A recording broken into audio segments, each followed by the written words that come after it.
Hiniling ba niya sa kanya na lumuhod at tawagan siya bilang kanyang Panginoon? Malaki ang pagbabago ng ekspresyon ni Cheryl habang nakatingin kay Daryl. Huwag maging masyadong mapangahas, di. Nagkibit balikat si Daryl. Mahusay, hindi kita pipilitin. Maaari kang tumawag sa iyong kasintahan upang itali ako muli. Kahit na may kanta ako, hindi kita ibibigay sa iyo.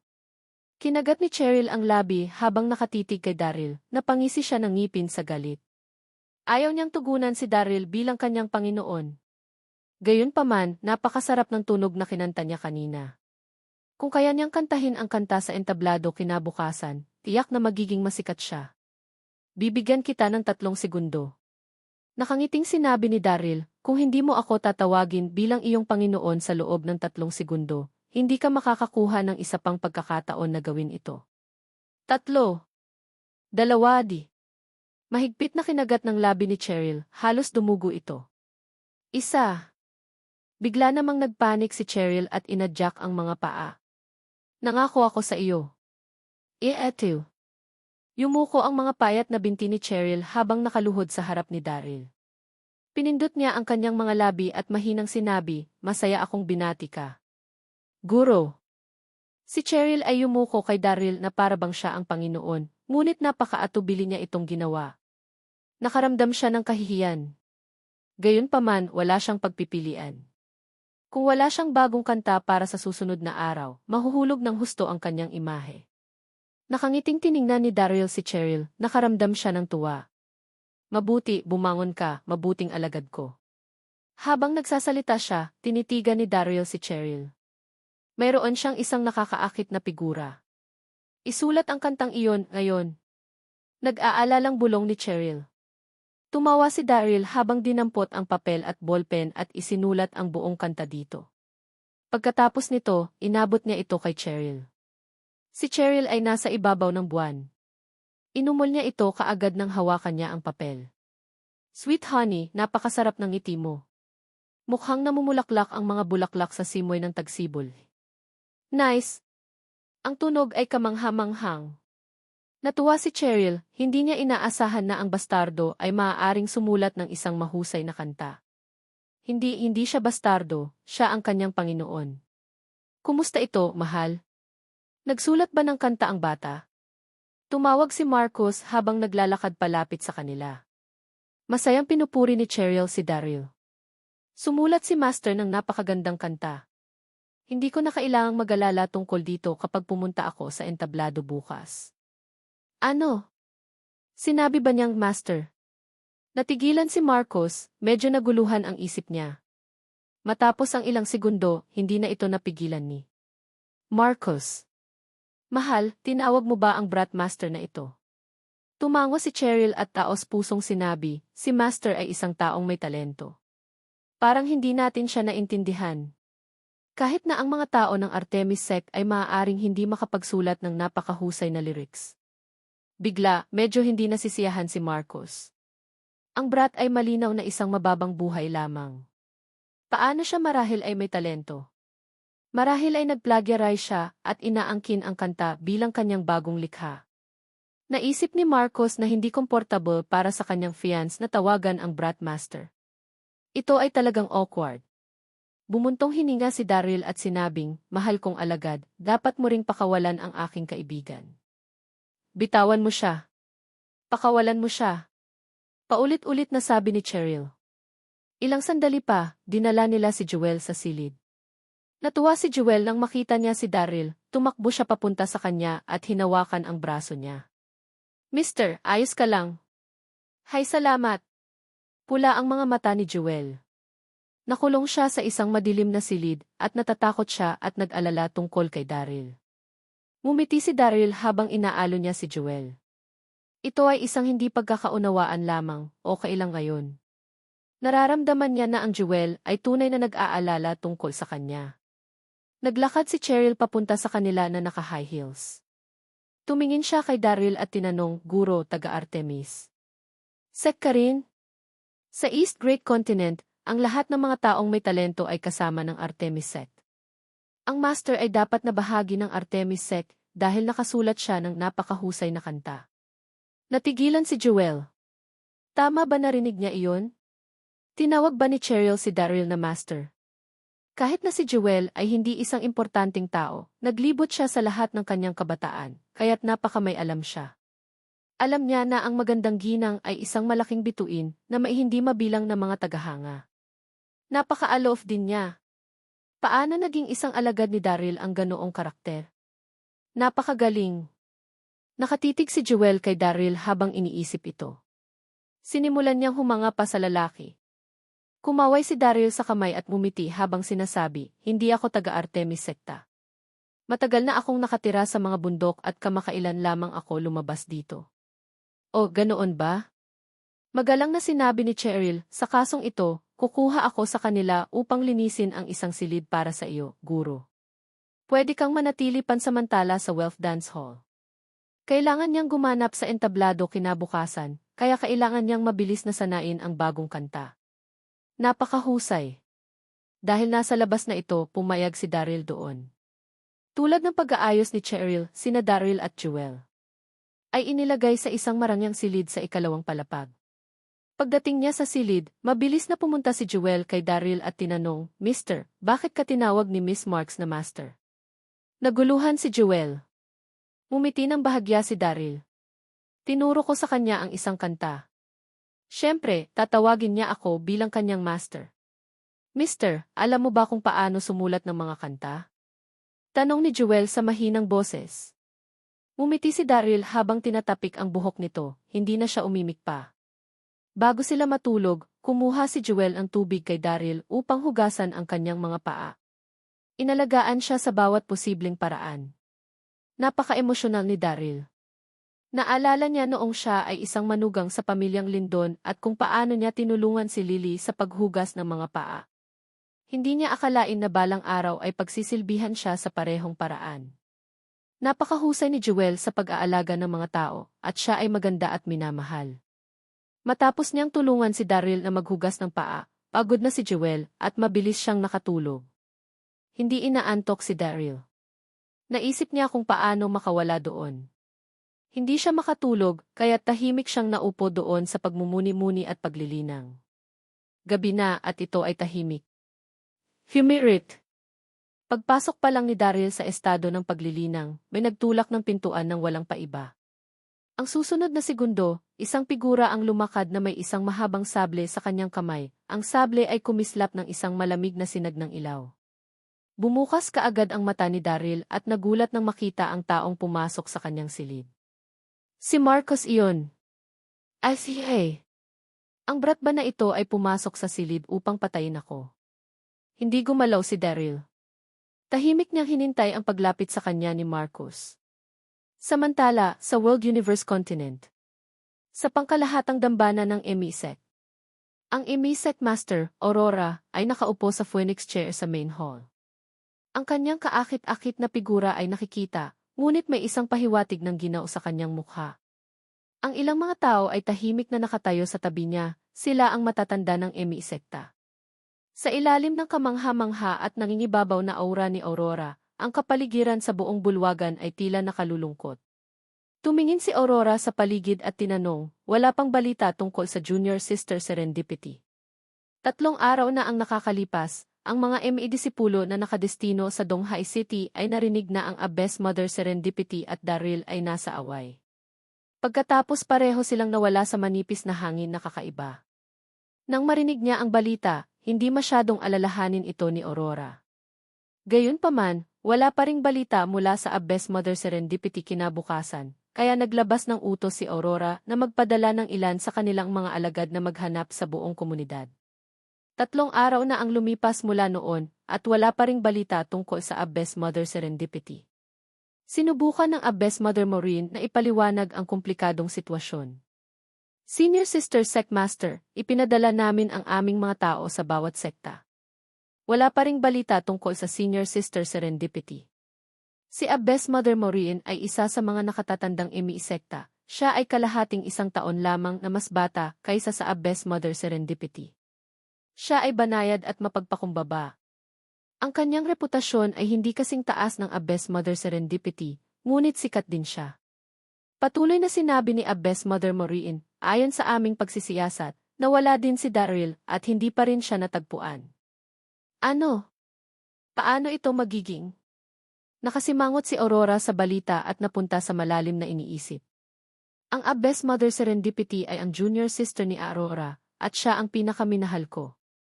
Kahit na ang Abyss Mother Serendipity ay hindi partikular na malakas, may kakayahan siya sa kanyang sariling karapatan.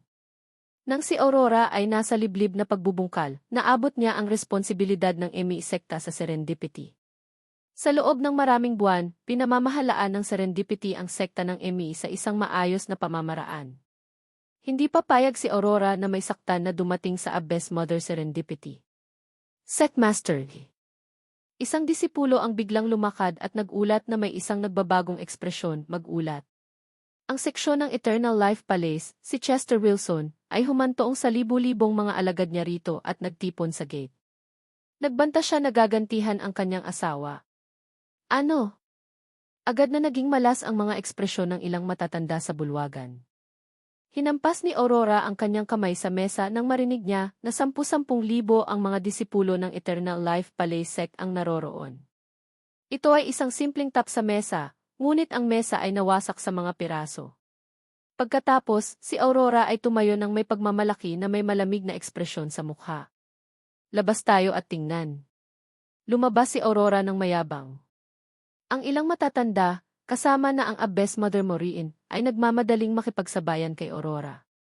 Sa labas ng gate, 10,000 ng mga disipulo ng Eternal Life Palace sect ang makikita mula sa malayo. Lahat sila ay nakatayo ng maayos sa pila. Marami sa kanila. Isang matikas na figura na nakasuot ng puti ang nakatayo sa isang malaking bato sa malapit. May hawak siyang fan at mukhang gwapo at malayo siya. Si Chester Wilson ayon.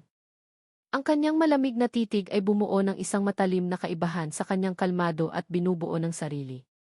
Nang magpakita si Aurora, malamig na sinabi ni Chester, Sekta Master Aurora, narito ako para sa isang layunin lamang, at iyon ay para sa iyong alagad, si Megan. Ibigay mo siya sa akin.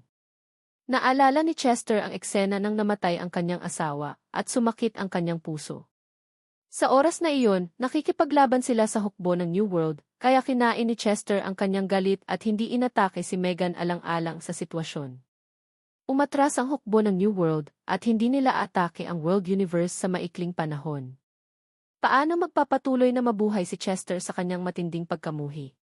Ipinadala niya ang kanyang mga tao upang hanapin si Megan sa Donghai City sa loob ng 2 araw, ngunit wala silang nahanap kaya't dinala niya ang kanyang mga alagad sa pintuang Emi sect. Ang mga Emi disipulo ay may pangit na ekspresyon ng kanilang mga mukha, nahihiya sila at nagalit. Ang Eternal Life Palace Sect Master ay sobrang mayabang, pinangunahan niya ang kanyang mga alagad na hilingin kay Megan. Si Megan ay tulad ng isang malaking kapatid na babae sa mga mas batang disipulo, siya ay kagalang-galang. Kung ibibigay nila siya sa Eternal Life Palace Sect, paano haharapin ng Emi sect ang komunidad sa hinaharap? Si Aurora ay nagmula ng isang malamig na aura na parang siya ay puno ng hamog na nagyelo. Malamig siyang tumingin kay Chester. Sect Master Wilson, nasaan ka sa tingin mo? Sa palagay mo maaari ka lamang pumunta dito at kunin ang aking mga tao ayon sa gusto mo. Nang matapos niya ang kanyang pangungusap, isang matinding presyon ang sumabog sa katawan ni Aurora. Nang salakayin sila ng kaaway, ang Eternal Life Palace Sect ay nakikipaglaban sa tabi ng iba pang pangunahing mga sekta upang labanan ang atake ng New World Military. Ang bawat isa ay lumaki na tulad ng Eternal Life Palace Sect. Gayunpaman, ang magandang impresyon ni Aurora para sa Eternal Life Palace Sect ay nawala ng dalhin ni Chester ang libu-libong mga alagad sa gate ng Emi sect. Ang sekta ng Emi ay kilalang marilag at walang bisa. Napatingin si Chester kay Aurora, namumula ang mga mata niya. Napangisi siya at sinabi, palagi akong naging patayo sa anumang gagawin ko. Ang alagad mo na si Megan ay pumatay sa asawa ko. Kailangan niyang mamatay para sa ginawa niya. Hindi ako magsasalita ng kalokohan sa iyo, ibigay mo lang sa akin. Ibigay mo siya eh. Ibigay mo siya. Ang mga alagad ng Eternal Life Palace Sect ay nakatayo sa likuran ng Chester, at nagsigawan sila ng sabay, malakas ang boses nila. Oh! Ang mga disipulo ng Emi sect ay binago ang kanilang mga ekspresyon habang iginuhit nila ang kanilang mga espada. Malamig na umiti si Aurora. Master Wilson, hindi ko siya ibibigay sa iyo. Dahil tumayo kaming magkasama laban sa hukbo ng New World, hahayaan kita sa oras na ito. Dapat kang bumalik sa Eternal Life Island. Mahigpit na ikinuyom ni Chester ang kanyang mga kamao at humakbang. Aurora, kailangang magbayad si Megan sa ginawa niya ngayon. Kailangan mo siyang ibigay sa akin kahit na ano. Emosyonal ang emosyon ni Chester nang maalala niya ang kalunos-lunos na pagkamatay ng kanyang mahal na asawa. Mahigpit na kumuyom ang kanyang kamao, heartbroken siya. Nawala ang pasensya ni Aurora, nagyelo ang mukha niya. Chester, ulitin ko ito sa huling pagkakataon lamang. Hindi ko siya ibibigay sa iyo. Umalis ka dito. Si Megan ay wala sa Mount Emmy, ngunit hindi siya ibibigay ni Aurora kay Chester kahit na nandoon siya. Tumawa si Chester. Namumula ang mga mata niya. Mahusay, Aurora. Hindi ko nais na maging sanhi ng anumang kaguluhan dahil pinaglaban namin ang hukbo ng New World, ngunit kung hindi mo siya ibigay sa akin, huwag mo akong sisihin sa pagiging bastos ko. Isang malakas na hininga ng aura ang lumabas mula sa Chester. Gumalaw siya at nagpadala ng atake sa palad sa Aurora. Simula nang magsagawa siya ng paraan sa pag-grafting, ang lakas niya ay umangat at umabot siya sa level 1 Martial Saint. Ang kanyang lakas at kapangyarihan ay kamangha-mangha. Pagkatapos ay muli wala ito kay Aurora. Gusto mo ba akong awayin? Sa tingin ko ay wala ka pa ring kakayahang gawin iyon, malamig na sabi ni Aurora, habang nakataas ang kamay upang batiin ang atake sa palad ni Chester. Boom! Nang magkabanggaan ang dalawang palad, isang malakas na alon ng lakas ang sumabog. Kahit na ang lakas ni Chester ay umasenso sa pamamagitan ng mga paglukso, malayo pa rin ito kumpara sa kay Aurora. Ang kanyang atake sa palad ay nagpadala sa kanya ng paglipad pabalik. Matapos siyang mapunta sa lupa, nagsuka siya ng isang dugo. Master, tutulungan ka namin. Galit na galit ang mga alagad ng The Eternal Life Palace nang makita nila ang nangyari at iginuhit nila ang kanilang mga espada. Si Aurora naman ay tumayo na mayabang na parang isang engkanto. Nagmula siya ng isang nagpapalumbay na aura. Napanatili niya ang isang tuwid na mukha habang nakatingin sa mga alagad ng Eternal Life Palace bago siya. Master Wilson, kung pipilitin mong maghanap ng kasalanan sa akin ngayon, hindi mo masisiyahan ang kaunting kalamangan, malamig na binalaan siya ni Aurora. Marami sa mga disipulo ng ME-sect ay nagdusa ng matinding pinsala sa atake ng New World Army, ngunit ang karamihan sa kanila ay nakabawi na. Tawa ng tawa si Chester, malapit na siyang mabaliw. He bellowed in a hoarse voice, Aurora, ayoko talagang ipaglaban ka ngayon. Bibigyan kita ng 3 araw, at kung hindi mo ibigay sa akin si Megan, masisira talaga ang isa sa aming mga sekta. Ang mga dumarating sa bibig ni Chester ay nagtulo ng dugo, ngunit hindi siya malapit ng sumuko. Tumigil sa pagsasalita si Chester, winagayway niya ang kamay niya at tumalikod. Sumunod sa kanyang likuran ang kanyang mga alagad. Si Aurora ay walang sinabi, ipinagmamalaki niya sa buong buhay niya. Paano niya maibigay ang isang disipulo ng ME-sect sa isa pang sekta? Handa siya sa laban kung pipilitin ito ni Chester. Samantala, sa Wealth Dance Hall, sa Great East Continent, mahigpit na hawak sa kamay ni Marcus ang isang mahabang sable habang dahan-dahang lumapit sa kanyang target. Nakita niya si Daryl na nakaupo doon na nakapikit, kaya akala ni Marcus nakatulog na siya. Ang dumating ng bibig ni Marcus ay sumama sa isang malamig, nakasisindak ng ngiti. Dapat niyang patayin si Daryl ang gabing iyon. Paano pinangahas ang bata na tinanggap ang kanyang kasintahan bilang kanyang alagad? Pinuri ni Cheryl si Daryl buong araw, sinabi niya na siya ay may talino at maaaring sumulat ng napakagandang kanta. Sinong lalaki ang maaaring makatiis nito nang ang kanilang kasintahan ay pumuri sa ibang lalaki? Sa makatuwid, sinamantala ni Marcus ang kadiliman at lumusot sa silid ng lalaki, gusto niyang patayin siya.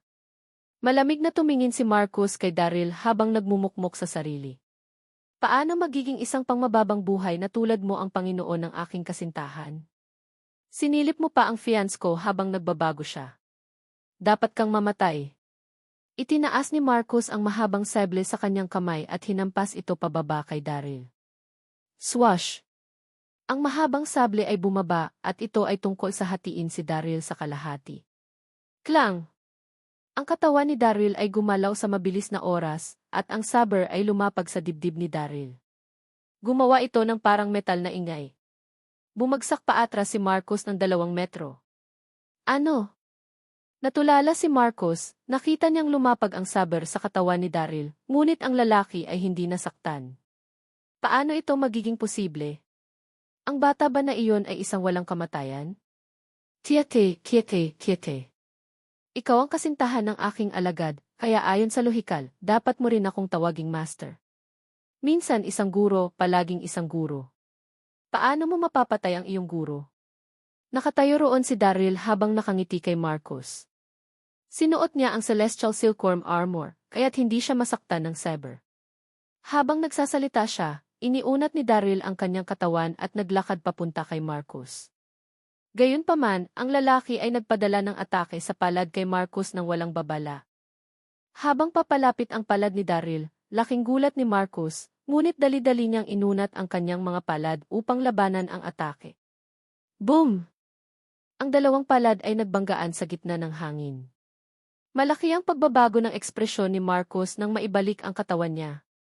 Mayroong isang yelp at pagkatapos ay nag-spout ng isang suka ng dugo si Marcos na mula ang mukha niya. Pagkatapos ay dumulas siya sa lupa. Labis ang takot ni Marcos nang tumingin siya kay Daryl ng walang laman. Siya ay lubos na walang imik. Ngumiti si Daryl habang naglalakad at malamig na nakatingin kay Marcos. Maaaring nakita ko ang fiance mo habang siya ay nagbabago, ngunit humingi ako ng paumanhin sa kanya at gumawa ako ng isang kanta. Nagpasya din ang fiance mo na tawagan akong master niya, at napagpasyahan mong puntahan at patayin ako. Ngayon sabihin mo sa akin, sa palagay mo ba dapat kang mamatay? Ang mga mata ni Daryl ay kumislap sa layunin ng pagpatay. Habang nakatingin siya sa mga mata ni Daryl, nanginginig ang katawan ni Marcos, natigilan siya. Pagkatapos, tumayo siya at lumuhod sa harap ni Daryl. Nakiusap siya, kapatid. Big brother. Hindi, guro. Master, mangyaring patawarin ako. Hindi ako maglakas loob na gawin itong muli. Akala ko hindi patas na ang dali mong makalayo. Hindi talaga ako naglalakas loob. Si Marcos ay natakot ng walang katotohanan, natatakot siyang patayin siya ni Daryl. Ang mga darating na bibig ni Daryl ay paikot-ikot paitaas habang sinabi niya ng isang malamig na tinig, kahapon, nagdala ka ng higit sa 1,000 tao at pinahinto ako sa kalye, ngunit hindi kita tinutulan. Hindi ibig sabihin na natatakot ako sa iyo. Kung nais kong gawin ito, ikaw at ikaw ay namatay na ngayon. Ang matinding panloob na enerhiya ay bumulwak ng baliw sa Daryl. Nanginginig ang puso ni Marcos. Kahit na siya ay isang level 3 martial saint, siya ay nasamhan ng hininga ng aura ni Daryl.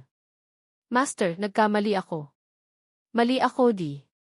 Paulit-ulit na pagsusumamo ni Marcos at sinabi kay Daryl. Naniwala siya sa sinabi ng lalaki. Ramdam na ramdam niya ang nakakakilabot na aura mula sa katawan ni Daryl. Huminga ng malalim si Daryl at tumango. Okay, magtiwala ako sa iyo sa pagkakataong ito, ngunit sa susunod, hindi kita madaling palalabasin. Kinawayan ni Daryl ang kamay. Mahusay, maaari kang umalis ngayon. Nais ni Daryl na patayin si Marcos.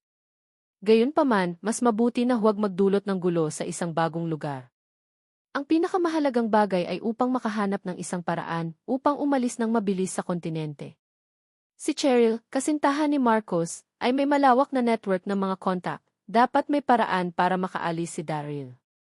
Naramdaman ni Marcos na parang binigyan siya ng kapatawaran, tumango siya bilang pasasalamat. Salamat sa iyo, Master.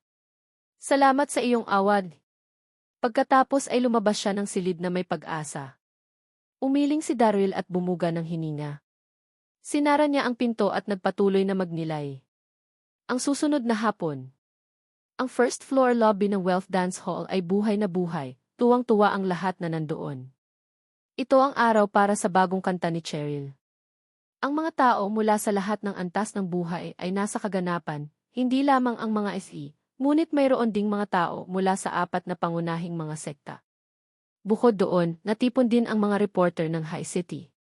Kumuha sila ng litrato at naitala ang kanilang magagandang sandali kasama si Cheryl.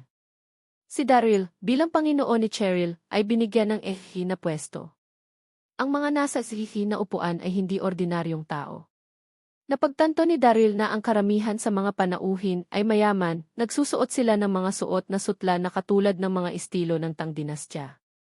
Ang ilan ay nakaistilong suit pangkanluran din lumitaw silang lahat mayaman.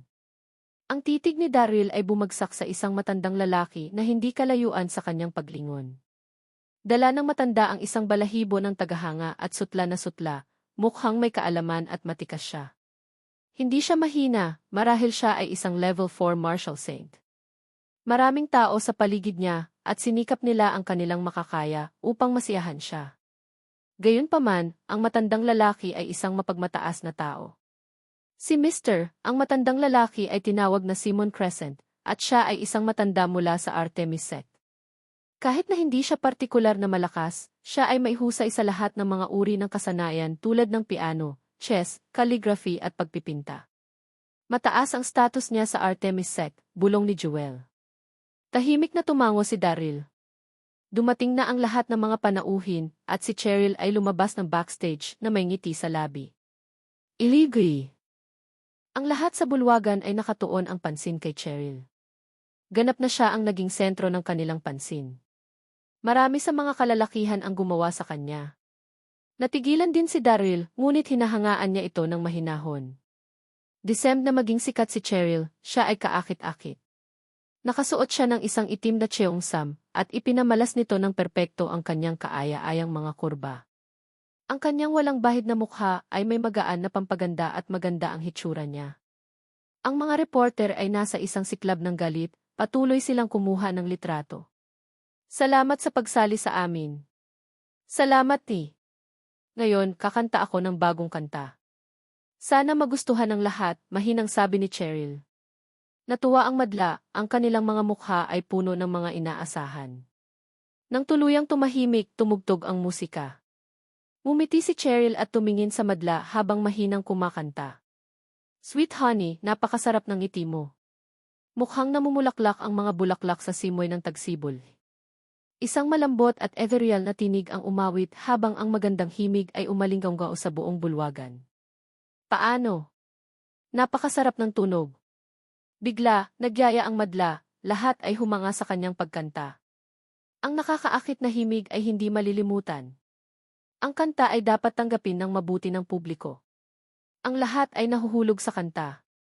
Matapos ang ilang minuto, natapos na ni Cheryl ang kanta, isang malaking ngiti ang ipinakita niya sa madla. Mukha siyang kaakit-akit. Mabuti ang tunog. Napakaganda.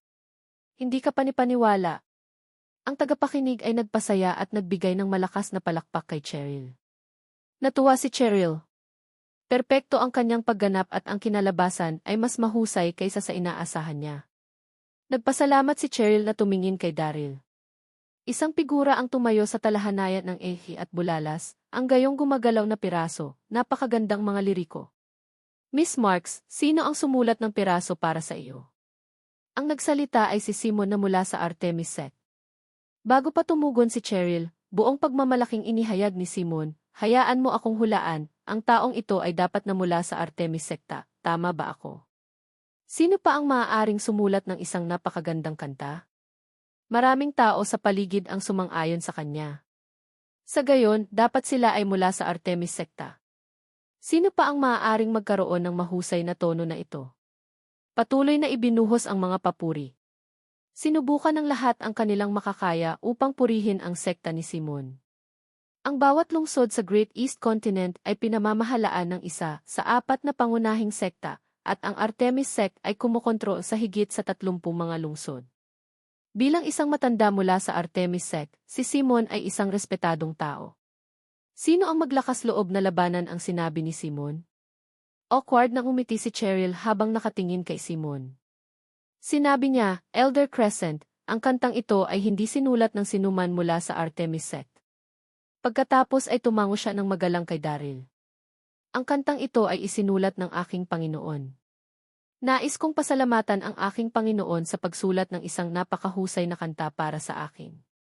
Master, maaari ka bang umakyat sa entablado? Itinuro ng mga reporter ang kanilang mga kamera kay Daryl. Hindi na kailangan akong umakyat sa entablado, nakangiting sabi ni Daryl. Halika, guro. Mainit na umiti sa kanya si Cheryl. Sinulat mo ang kantang ito, kaya dapat narito ka rin. Nalunod siya sa sigasig ni Cheryl, kaya't ngumiti si Daryl at nag-aalangan na umakyat sa entablado. Wow! Ang lahat ng mga mata ay nakatingin kay Daryl, nabigla ang lahat. Sino ang batang ito? Hindi ko pa siya nakikita dati. Naglakad si Simon papunta sa kanya at tiningnan si Daryl ng mayabang tiboy, isinulat mo ba ang kantang ito? Tulad ng lahat sa paligid niya, nag-aalinlangan si Simon. Hindi siya naniniwala na ang isang bata ay maaaring sumulat ng napakahusay na kanta. Higit sa lahat, ang bata ay hindi mula sa Artemis sect. Ang mga alagad ng Artemis sect lamang ang may gayong mga kasanayan. Pagkatapos ng lahat, ang Artemis sekta ay isa sa 4 na pangunahing mga sekta. Maraming tao ang susubukan ang kanilang makakaya upang makapasok sa sekta. Ang mga taong ito ay kamangha-manghang. Tumawa si Daryl at sinabing, kanta lang ito, no big deal. Ano? Hindi ba ito big deal para sa kanya? Masyadong mayabang ang bata. Natigilan ang lahat. Tapos tumawa sila. Ang batang ito ay dapat na nagbiro. Natulala din si Simon. Tumingin siya kay Daryl na may mahinang ngiti. Boy, naiisip mo ba talaga na madaling sumulat ng isang kanta? Sa palagay mo napakatalino mo. Nang sabihin iyon ni Simon, napuno ng sama ng loob ang kanyang mukha. Nabigla siya na ang isang batang junior ay kumikilos ng mayabang sa kanyang harapan, isang marangal na matanda mula sa Artemis sect. Si Daryl ay hindi mapagpakumbaba. Hindi ito big deal. Hindi problema ang sumulat ng ilang mga kanta. Hindi alintana ni Daryl ang tingin ni Simon, malinaw siyang tumugon sa kanyang katanungan. Hindi nagsalita ng malaki si Daryl. Ang World Universe Continent ay nauna sa Great East Continent sa mga dekada. Maraming mas patok na mga kanta sa World Universe Continent. Madaling mapahanga ni Daryl ang madla ng ilang mga random na kanta. Nagkatinginan ang karamihan at pagkatapos ay tumawa sila. Nakakatuwa talaga ang batang ito. Pinupuri lamang siya ni Elder Crescent at siya ay naging mayabang. Wala siyang kahihiyang magpakitang gila sa harap ni Elder Crescent. Nagpatuloy ang pagtawa at medyo napahiya si Cheryl. Naglakad siya papunta sa gilid ni Daryl. Hinati ni Cheryl ang kanyang pulang labi ng bahagya at bumulong sa tainga ni Daryl. Master, si Elder Crescent ay isang matanda mula sa Artemis sect. Siya ay lubos na may kaalaman at may talento. Master, hindi ka masyadong makapagpamala sa harapan niya. Akala ni Cheryl ay napakahanga ng kanta ni Daryl. Si Simon ay isang tanyag na tao sa Artemis sekta. Napakadali na gumawa ng kalokohan kung hindi alam ni Daryl kung paano panatilihin ang isang mababang profile sa harap ni Simon. Walang pakialam nang umiti si Daryl at nanatiling tahimik. Ninisya ni Simon, boy, parang nagtitiwala ka sa iyong mga talento. Bakit wala kaming kompetisyon? Hindi papayag si Simon na ang isang hindi kilalang batang lalaki na naglakas loob na maging mayabang sa harap niya ay napakadali. Ito ay magiging isang magandang palabas upang panoorin. Tama iyan. Kung gaano siya katapangan na magpakitang gilas sa harap ni Elder Crescent. Nakakahiya. Dapat may magturo sa kanya ng leksyon at ibagsak ang kanyang kayabangan. Ang lahat ay namangha at nasasabik sa kompetisyon. Bumuntong hininga si Daryl. Naramdaman niyang medyo mapaglaruan, kaya tumango siya bilang pagsang-ayon. O sige, paano mo nais makipagkumpetensya? Pagbibigkas ng mga tula o pagsulat ng mga kanta at lyrics? Ano? Kaya, ang bata ay naglakas loob na makipagkumpetensya kay Elder Crescent. Sa palagay niya siya ang pinakamahusay. Nagsimulang mag-usap ang mga tao sa paligid. Tumingin si Simon kay Daryl na may mahinang ngiti at malamig na sinabi, mabuti, napakatapang mo. Tinaas ni Simon ang daliri at tinuro ang katulong na katabi niya. Magbigkas tayo ng mga tula. Kung talunan mo ang laban, luluhod at bibigyan mo ang katulong na katabi ko bilang iyong Panginoon at magalang na makipag-usap sa akin bilang Grandmaster ng 3 beses. Tatawagin niya ang tagapag-alaga ni Elder Crescent bilang kanyang Panginoon. Nagtawanan ang karamihan. Kung si Daryl ay tatawagin ang isang dumadalo na isang master, kung gayon ito ay magiging labis na nakakahiya para sa kanya. Tumawa ulit ang lahat sa tawa. Kinagat ng labi ni Cheryl ang mga labi at balak na tinatapakan ang mga paa. Si Daryl ang kanyang Panginoon. Kung siya ay matatalo at tatawagin ang tagapagalaga bilang kanyang Panginoon, ano ang mangyayari sa kanya? Nakakahiya naman. Bukod dito, naisip niya na talo si Daryl, tiyak. Kahit na si Daryl ay maaaring sumulat ng mga kanta, maaaring hindi siya nakasulat ng anumang tula. Hinila ni Cheryl ang sulok ng damit ni Daryl. Nais niyang sumuko siya at sabihin ang ilang mabubuting bagay kay Simon upang malutas nila ang bagay. Nagulat siya na walang pakialam si Daryl. Nakatayo lang siya doon at mukhang mayabang. Ikaw, nang mapansin niya ang ekspresyon ni Daryl, galit na galit si Cheryl. Master, huwag magsimula sa kanya ng pustadi. Kasabay nito, mahigpit na dinikit ni Jewel ang kanyang kamay, mukhang nag-aalala siya. Gusto ba niya talagang makipagkumpetensya? Ang kabilang partido ay isang kilalang akademiko mula sa Artemis Sect. Maaari ba siyang manalo laban sa kanya sa tula? Gayunpaman, si Daryl ay pawang mga ngiti, wala siya sa gulat. Si Simon ay umaasa sa kanyang katayuan at tinitingnan ang mas bata na mga alagad. Kung gusto niya akong biruin sa publiko, hindi ko siya bibigyan ng kahit na anong mukha.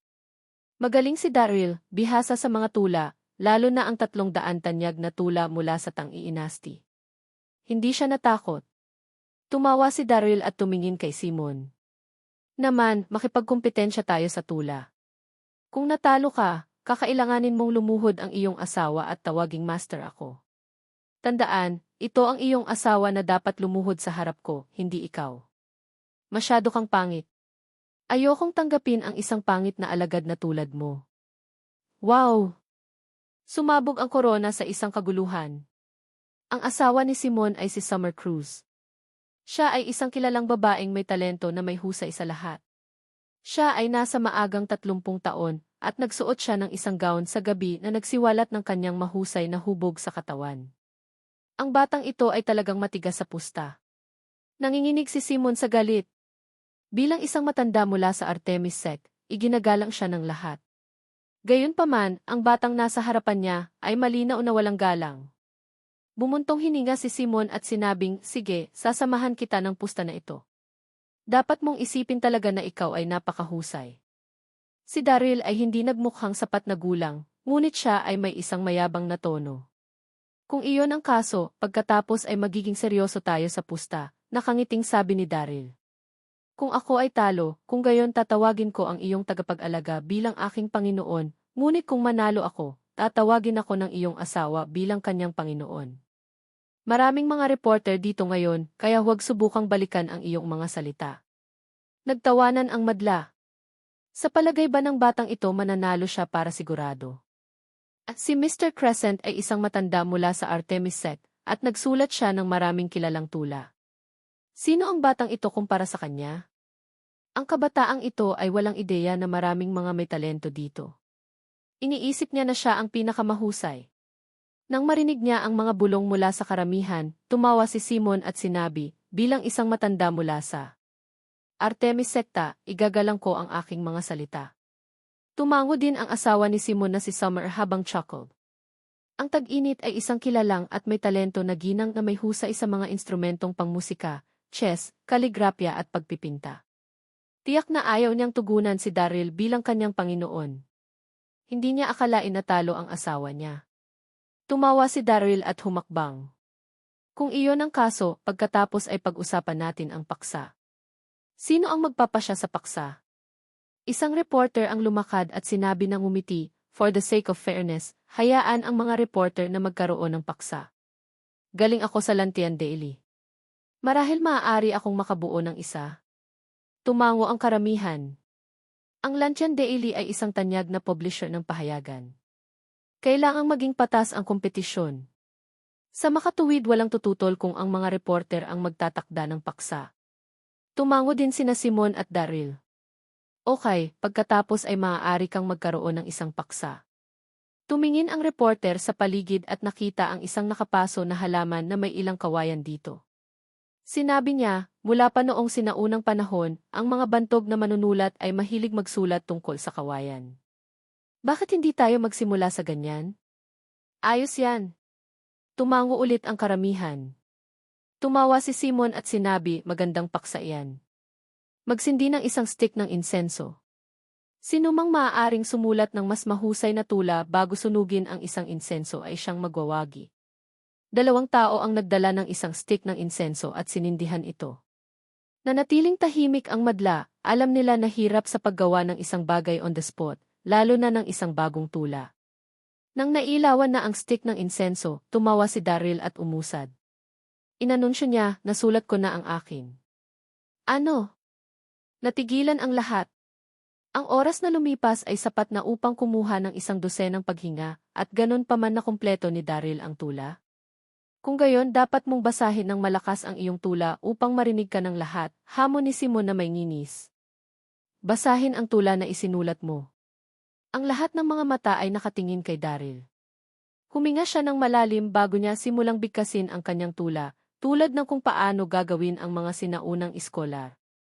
Ang aking ugat ay lumalaki ng malalim sa pagitan ng mga bato habang inaangkin ko ang aking sarili sa kakahuyan, kahit na humihip ang hangin sa lahat ng direksyon, nanatili akong malakas at matatag. Si Zheng Banqiao ang sumulat ng tula sa maagang dinastyang Qing. Naalala ni Daryl ang tula noon pa lamang. Ang maikling saknong ay tumahimik sa madla. Namatay lang ang katahimikan. Natulala ang lahat habang paulit-ulit nilang binibigkas ang tula sa kanilang puso. Bagaman humihip ang hangin sa lahat ng direksyon, nanatili akong malakas at matatag. Iyon ay apt at maganda ilagay. Umulo ang ulo ni Simon. Pinagod ang utak niya, ngunit wala siyang maisip na tula man lang. Kahit na kaya niya, malabong malampasan niya ang tula ni Daryl. May nanguna at nagpalakpakan, at pagkatapos ay ang mga madla ay sumabog sa malakas na palakpakan. Magandang tula. Magandang tula. Maayos na tapos iyan. Tulad ng pagbaha ng mga papuri tulad ng isang alon, naging mas pangit ang ekspresyon ni Simon. Napakagulat mo, mister. Namula si Joel nang marahang hinila ang sulok ng damit ni Daryl. Hindi niya inaasahan na may talento si Daryl. Tumawa si Daryl at tumingin kay Simon. Elder Crescent, kumbinsido ka na ba ngayon? Napatingin lahat kay Simon. Namula ang matandang lalaki, ngunit kinagat niya ang bala at sinabi, mabuti na lang, nanalo ka sa pag-ikot na ito. Magkakaroon kami ng 3 pag-ikot, at ang taong nanalo ng 2 pag-ikot ay ang nagwagi. 2 panalo sa 3 pag-ikot. Paano sila magkaroon ng 1 pag-ikot lamang? Ang karamihan ng tao ay sumang-ayon sa mungkahi, sabik silang tumabi kay Simon. Biro ni Daryl sa kanyang puso. Shit! Ang mga taong ito ay saan man. Nagplaster siya ng peking ngiti sa kanyang mukha at sinabing, okay, 2 panalo sa 3 pag-ikot. Sisiguraduhin kong nakakumbinsi ka. Halika, sino ang nais na makabuo ng isa pang paksa? Gagawin ko. Isang lalaking nasa hustong gulang na lalaki ang biglang tumayo sa madla. Ang lalaki ay nagmamay-ari ng Wealth Dance Hall na si Howard Wallace. Siyempre, walang sinuman ang hindi sumasang-ayon kung nais ng boss na magkaroon ng isang paksa. Matagal nang nag-isip si Howard bago niya sinabi, kaya magkaroon tayo ng isang tula upang purihin ang babaeng katabi mo. Natahimik ang buong bulwagan. Ang lahat ng mga mata ay nakatingin kay Simon. Purihin ang babaeng katabi mo? Napakadali. Tiwala si Simon. Tumingin siya sa asawa. Tag-araw, nakangiti. Pinagnilayan niya ng halos 3 minuto bago niya sinabi, ang buwan ay nagtatago kapag ang aking asawa ay nasa labas. Pagdating ng tagsibol, hinuhugasan niya ang mga sinulid sa tabi ng ilog. Ang kanyang kagandahan ay hindi madaling matukoy sa mga salita lamang. Bakit ako titignan ng iba bukod sa kanya? Ipinagmalaki ni Simon ang kanyang tula. Nagkagulo. Ang lahat ay tumingin kay Simon na may paghanga. Hindi nakakagulat na siya ay isang kagalang-galang na figura sa Artensek.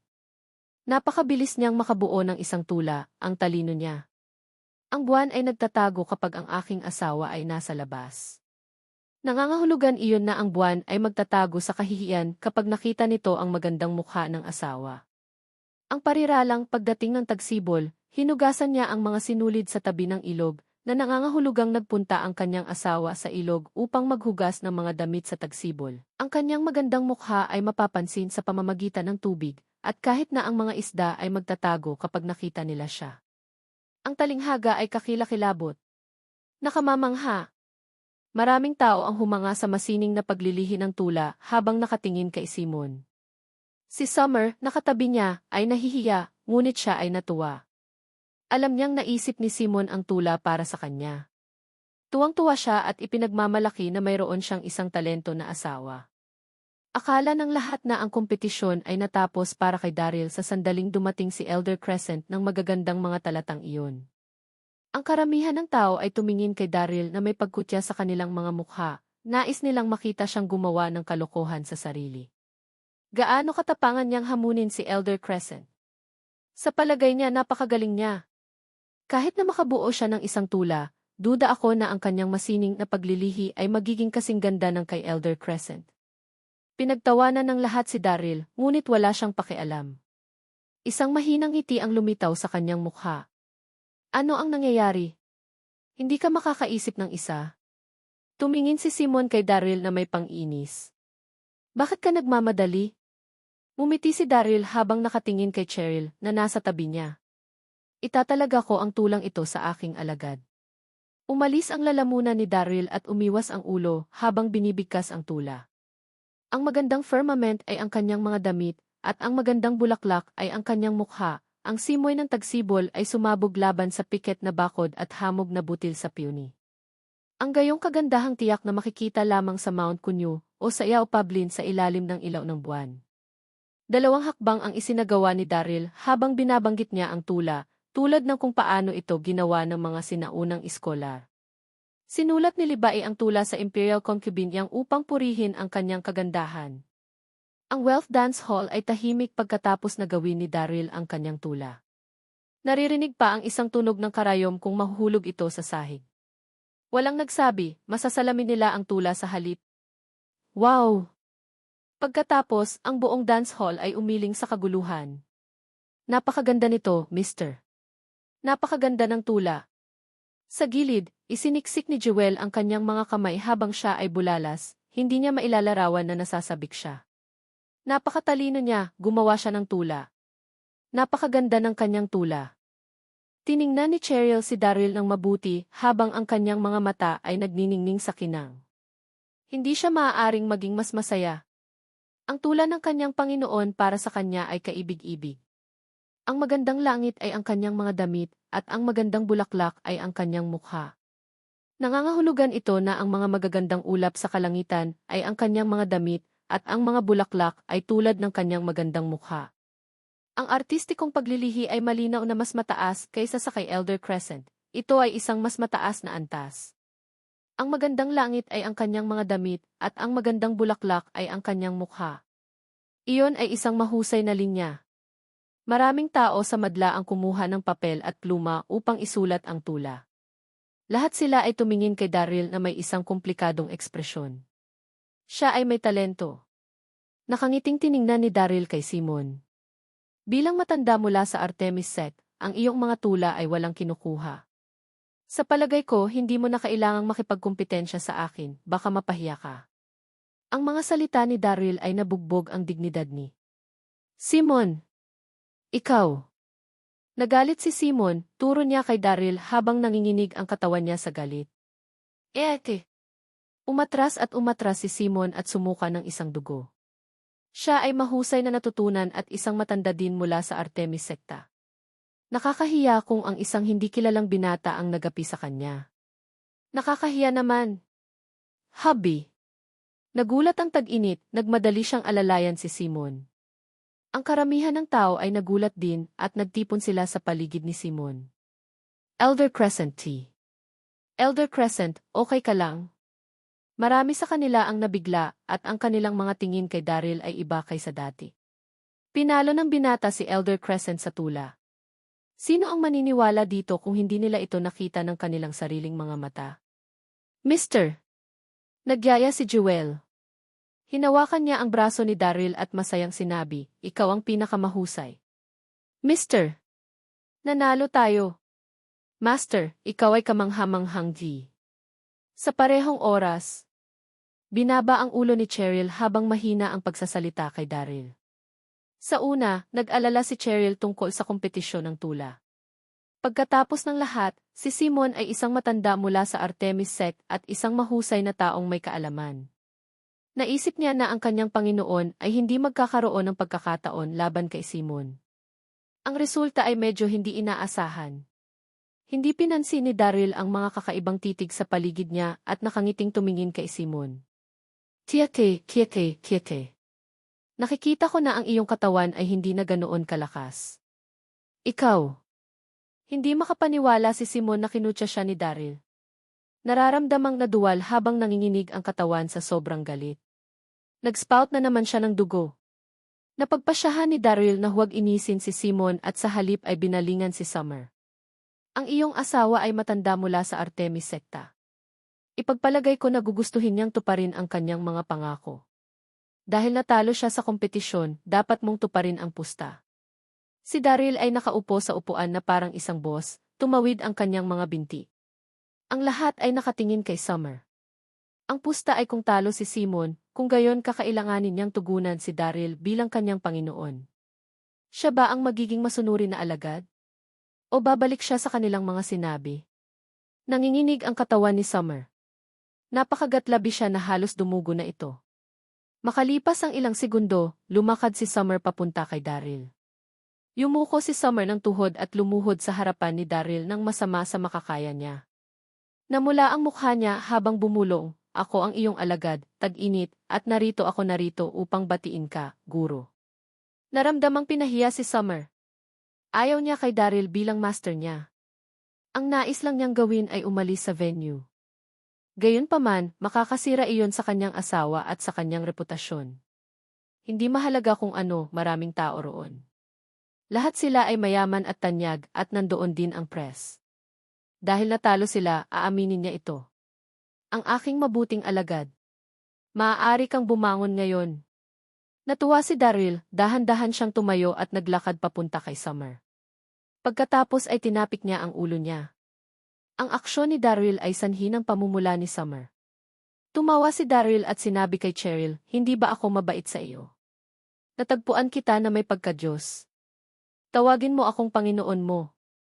Mahusay, guro. Kakalap lang ng iniisip ni Cheryl. Hindi siya kumurap habang nakatingin kay Daryl, nagsimula na siyang humanga sa kanya. Alam ng lahat na ang tag-init ay sikat sa kanyang talento, at siya ay naging pagka-Diyos ni Cheryl. Hindi kailanman nangahas si Cheryl na managinip tungkol doon. Bang! Nang makita niyang yumuko ang asawa niya kay Daryl at tinawag siya bilang kanyang Panginoon, galit na galit si Simon. Tapos siya hinimatay. Nahimatay si Elder Crescent. Ang bulwagan ay naging magulo, lahat ay nais na magtipon sa paligid ng matanda.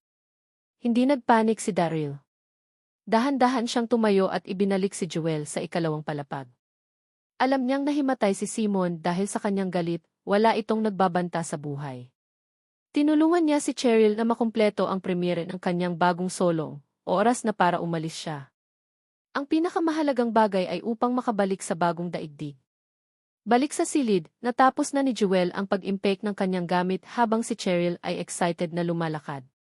Nasa stiletto si Cheryl habang naglalakad papunta sa Daryl. Tuwang-tuwa siyang sinabi, "Master, maaari ka bang gumawa ng 2 pang mga kanta para sa akin?" Ang kanyang bagong solong ay may isang mahusay na tugon. Kung magpapakawala siya ng 2 pang mga walang asawa, siya ay magiging tanyag sa buong Great East Continent. Labis na hinahangaan ni Cheryl si Daryl. Maaari siyang bumuo ng mga kanta at sumulat ng mga tula, nakilala niya ang tamang Panginoon. Ang mga matatanda mula sa Artemis sect ay walang anuman kumpara sa kanyang Panginoon. Ngumiti si Daryl at sinabing, "Maaari akong gumawa ng iba pa kanta para sa iyo, ngunit kakailanganin mong tulungan ako sa isang bagay." "Naman, ano ang gusto mong gawin ko?" "Mangyaring sabihin mo sa akin. Papayag ako sa anumang bagay hanggat kaya ko ito," sagot ni Cheryl nang walang pag-aalangan nang ngumiti si Daryl. "Ano ba?" Pinandilatan ni Daryl si Cheryl habang nagsasalita. Si Cheryl ay nagbihis ng kaakit-akit para sa palabas sa gabing iyon. Ang kanyang nakayakap na itim na cheongsam ay nagpakita ng perpekto sa kanyang perpektong figura ng katawan. Ito ay isang kapistahan sa mata upang tamasahin ang tanawin mula sa malapitan. Namula si Cheryl nang mapansin niya ang mga mata ni Daryl sa kanya. Iniisip ba niya ang tungkol sa isang kahalayan? Napaisip si Cheryl. Tulad ng pag-iisip ng Cheryl ay naging ligaw, Daryl tumigil sa ngiti at naging seryoso. Nagbabalak akong umalis, gusto kong pumunta sa bagong daigdig. Mayroon ka bang paraan upang gawin iyon? Si Cheryl ay isang tanyag na tao at marami siyang koneksyon. Dapat ay may paraan siya upang magawa iyon. Ano? Nais niyang bumalik sa bagong daigdig? Natigilan si Cheryl, tinitigan niya si Daryl. Matapos ang ilang segundo, tinanong niya, Guro, bakit mo nais na pumunta sa bagong daigdig? Hindi yan para malaman mo. Sabihin mo lang sa akin kung paano makakarating doon, walang pag-atubiling sagot ni Daryl. Tahimik na bumuntong hininga si Cheryl at sinabi, Guro, hindi ako makakatulong doon. Bakit? Nag-aalalang tanong ni Daryl. Kinagat ni Cheryl ang kanyang mga labi at mahinang sinabi, marahil ay hindi mo alam, Guro. Mayroong isang kanyon na naghihiwalay sa aming Great East Continent mula sa iba pang mga bahagi ng mundo. Ang pangalan ng kanyon na ito ay ang Mysterious Canyon. The Mysterious Canyon. Bumulong si Daryl sa kanyang puso. Bumuntong hininga si Cheryl at sinabing, ang misteryosong kanyon ay daan-daang libong mga paa ang haba at 100 talampakan ang lapad. Natatakpan ito ng isang makapal na hamog sa lahat ng oras at puno ng panganib mula sa loob nito. Mayroon ding mga magagaling na hayop, nakakalason at lumubog na mga lugar. Ang isang tao ay hindi na makakabalik kung ang isang tao ay nahulog sa latsean. Matapos ang isang maikling pagpause, patuloy na sinabi ni Cheryl, sa daan-daang libu-libong taon, hindi mabilang na mga piling tao ang nagtangkang dumaan sa misteryoso ang kanyon, ngunit wala sa kanila ang nagtagumpay. Habang nagsasalita siya, tumingin si Cheryl kay Daryl at pagkatapos kay Joel. Ang misteryosong kanyon ay puno ng panganib. Master, mayroon ka lamang isang dalagitang tagapaglingkod. Hindi ka makadaan sa kanyon sa iyong kasalukuyang kakayahan. St. Ang mysterious kanyon na iyon ay mapanganib. Habang iniisip niya ito, huminga ng malalim si Daryl at mariing sinabi, hindi mo kailangang isipin kung magtatagumpay ako sa pagpasa sa kanyon. Kailangan mo lang sabihin sa akin ang daan patungo sa Mysterious Canyon. Gaano man kahirap ito, kailangan pa rin niyang pumunta. Hindi siya matrap doon magpakailanman. Mahigpit na hinawakan ni Joel ang braso ni Daryl habang desidido nitong sinabi, kahit saan ka pumunta, susundan kita. Hindi ako natatakot, gaano man kahirap ito. Natigilan si Cheryl. Pagkatapos, umiti siya ng mapait. Guro, kahit sabihin ko sa iyo ang daan patungo sa Mysterious Canyon, hindi ka makakarating doon. Ang Mysterious Canyon entrance ay matatagpuan sa buro sa likuran ng Sword Secta. Si Cheryl ay mukhang takot habang sinabi niya, ang bahagi niyan ang lupa ay ipinagbabawal na lugar ng sektang Sword. Ang seguridad ay masikip at kailangan ng isang tao ng pag-apruba ng Sword Secta upang makapasok doon. Nanahimik si Daryl, nabigo siya SET. Paano napakahirap iwanan ang lugar na ito. Ang sumunod na segundo, seryosong tumingin si Daryl kay Cheryl. Mabuti kong alagad, mangyaring tulungan akong makahanap ng paraan, at susulat ako ng 3 kanta para sa iyo. Talaga? Habang nagsasalita siya ay nagliwanag ang mukha ni Cheryl. 2 bagong kanta lang ang nais niya, ngunit inalok siya ng kanyang master ng dagdag na piraso. Napakalaking tukso. Nang tumango si Daryl, kinagat ni Cheryl ang labi at nagsimulang mag-isip. Di nagtagal, may ideya siya. Masaya niyang ipinalakpak ang mga kamay. May ideya ako. Ang kasintahan ko ay si Marcus Lyod, at ang kanyang pamilya ay maaaring magkaroon ng ilang koneksyon sa Sword Sect. Sa kanilang rekomendasyon, dapat na makapasok ka sa Sword Sect. Habang nagsasalita siya, bumaba siya sa kanyang stilettos. Hindi nagtagal, bumalik si Cheryl kasama si Marcus. Mukha kahila-hilakbot ang mukha ni Marcus, hindi niya nais na inirerekomenda si Daryl sa Sword Secta. Nabigo si Marcus na patayin si Daryl ng gabi. Bago yun. At humingi siya ng kapatawaran at nangakong hindi na ulitin iyon. Gayunpaman, malalim sa kanyang puso, ang kanyang pagkamuhi sa lalaki ay lumalim pa. Kinuha ni Daryl ang lahat ng kredito para sa pagganap ng kanyang kasintahan sa gabing iyon at tinalo niya ang isang matanda mula sa Artemis Secta sa mga tula. Lalo namang humanga sa kanya ang kasintahan. Labis na inggit si Marcus nang makita iyon. Sa ilalim ng mga pangyayaring iyon, paano gugustuhin ni Marcos na tulungan si Daryl? Ang mukha ni Marcos ay mukhang komplikado sa sandaling iyon, ngunit sinabi niya kay Cheryl, "Mahal ko, hindi ito isang madaling gawain. Kahit na ang aking pamilya ay may magandang relasyon sa Sword Sect, ang lugar na nais ng iyong Panginoon na puntahan ay ang sekta ipinagbabawal." Lugar. Si Cheryl ay hindi natuwa, pinadyak niya ang paa niya. "Wala akong pakialam. Dapat kang maghanap ng paraan para sa aking Panginoon." Dapat niyang tulungan ang kanyang Panginoon alang-alang sa tatlong mga kanta. Masakit na umiti si Marcos, ngunit tumango ito. Mabuti. Habang nagsasalita siya, kumuha siya ng isang sulat at panulat. Sumulat siya ng isang liham ng rekomendasyon at ibinigay kay Daryl. "Master, kapag nakarating ka doon, sabihin sa kanila na ikaw ay isang kamag-anak ng pamilyang Liod, dapat kanilang pasukin sa compound," sabi ni Marcos. Pagkatapos ay nagpatuloy siyang sabihin, "Kukuha ako ng ilang mga tao na sasamahan ka sa labas ng lungsod, guro." "Mahusay, salamat sa iyong tulong." Ngumiti si Daryl. Pagkatapos nito, pinarangalan ni Daryl ang kanyang mga salita. Gumawa siya ng 3 bagong kanta para kay Cheryl. Sa gabi, nagtipon si Marcos ng isang maliit na tropa upang ihatid sina Daryl at Jewel habang nagsisimula na sila sa kanilang paglalakbay. Habang nagpaalam sila sa isa't isa, hinawakan ni Cheryl ang kamay ni Daryl at tubili siyang kumalas. "Master, mangyaring mag-ingat kung magpasya kang pumasok sa Mysterious Canyon. Mangyaring bumalik ng mabilis at mamimiss kita." Ngumiti si Daryl. "Huwag mag-alala, sinusuri ko lang ito dahil mausisa ako. Babalik ako sa lalong madaling panahon." Gabi na. "Dapat tayo ay umalis, Master." Walang pasensya si Marcos. Magalang siyang nagsalita, ngunit galit na galit siya. "St. Galit na galit siya nang hawakan ni Daryl ang kamay ng kasintahan. Tumango si Daryl habang nakahawak siya kay Jewel at sumakay sa kotseng inihanda ni Marcos para sa kanila.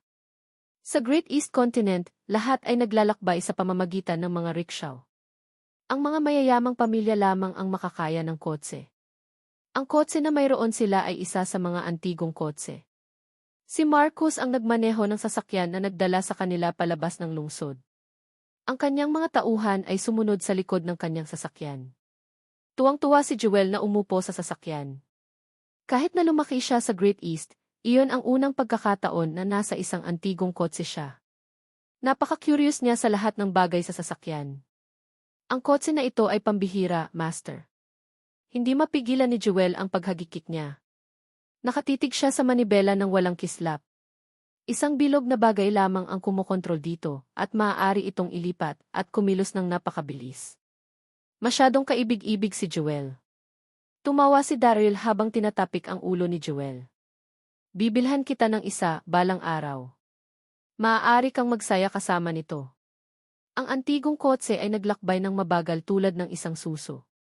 "Ipapakita ko sa iyo ang pinakamabilis na kotse sa World Universe, pagbalik namin doon, ang kotse na iyon ay mabilis," naisip ni Daryl. Umiling si Jewel at nahihiyang sinabi, "Master, ang maaaring hawakan ang isang karwahe, ngunit hindi isang kotse. Sa susunod, kapag mayroon kang kotse, magmaneho ka, at upo ako sa tabi mo at ihahatid sa iyo." Natawa si Daryl nang marinig iyon habang tinatapik ang ulo ni Jewel.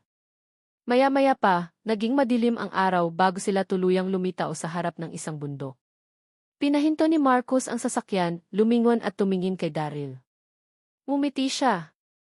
"Master, mayahon lang kita dito. Pagkatapos mong tumawid sa bundok na ito, lumakad patungo sa kanluran at maaabot mo ang Sword Sect." Habang nagsasalita siya, ang ngiti ni Marcos ay mukhang nakakatakot na papatayin ni Marcos si Daryl kung kaya niya, kaya bakit niya siya tutulungan? Ang sektor ng Sword ay wala sa likod ng bundok. Ang bundok sa likuran nila ay ang Broken Tiger Cleft. Ang bahagi ng bundok sa harap ng Daryl ay tumingin pantay at malawak, ngunit ang kabilang panig ay puno ng matarik na dalisdis. Iyon ang dahilan kung bakit pinangalanan itong Broken Tiger Cleft. Tulad ng inilarawan sa pangalan nito, kahit para sa isang malakas na tigre, madali nitong mailapag ang bundok na walang pagkakataong mabuhay. Maaaring sabihin ng isa na ang daan ay ang daan patungo sa pagkamatay ng isang tao gabi na, kaya't mawawala ng paningin ang isang tao. Hanggat patuloy na akyatin ni Daryl ang dalawang bundok, tiyak na mahuhulog siya sa bangin na hindi niya makita ng malinaw. Gaano man siya katapang, ang katawan niya ay masisira. Sinumang mga has na samantalahin ang aking kasintahan ay mahuhulog lamang sa kanilang kamatayan. Nakaramdam ng tuwa si Marcos habang iniisip iyon. Dapat kang umuwi noon. Bumaba si Daryl mula sa sasakyan. Hawak niya ang kamay ni Jewel at naglakad papunta sa bundok. Nang mawala ang anino ni Daryl at Jewel sa kagubatan sa kadiliman, malamig nang umiti si Marcos at winagayway ang kanyang kamay. Halika, tara na. Matapos niyang magsalita, mabilis siyang tumakbo at inakay ang kanyang mga tauhan pauwi. Naglakad sina Daryl at Jewel sa paikot-ikot na daan habang patungo sa bundok. Napansin ni Daryl na ang bundok ay walang track kahit saan ay mga palumpong lamang, maliwanag na wala namang tao roon. St. Sinadya ba ako ni Marcos sa maling kalsada ng sadya? Napaisip si Daryl sa kanyang puso. Sa sandaling iyon, tumingin sa paligid niya si Jewel at walang nakitang mga palatandaan ng sinumang tao, nagsimula siyang matakot. Mahigpit niyang hinawakan ang braso ni Daryl at sinabi, magkakaroon ba ng mga ligaw na hayop dito, guro? Tumawa si Daryl at nagbiro, maaaring mayroon, sa palagay ko ang mga hayop dito ay kumakain ng laman ng tao. Natatakot ka ba? Natahimik sandali si Jewel at walang pagsalang sinagot, hindi ako natatakot. Protektahan ko ang guro. Sa sandaling iyon, sinubukan ni Daryl na maghanap ng paraan upang bumaba mula sa bundok. Gayunpaman, ito ay masyadong madilim at hindi niya malinaw na nakikita. Sa sandaling iyon, hindi nakuha ni Jewel ang kanyang hakbang. Napasigaw siya nang nawala ng balanse at nagsimulang mahulog sa bangin. Hiyas! Natigilan si Daryl. He leaped down the cliff and grabbed papunta sa kamay ni Jewel nang walang anumang pag-iisip pa. Niyakap ni Daryl si Jewel malapit sa kanyang dibdib. Pagkatapos ay iniunat niya ang kanyang braso upang maabot ang anumang mahahawakan niya, ngunit ang madama lang niya ay ang madulas na pader ng bangin. Marcos, ang bastard na iyon. Tinuro niya kami sa 100 patungo sa aming kamatayan. Niyakap ni Daryl ng mahigpit si Jewel. Hindi niya alam ang kailaliman ng mga bangin.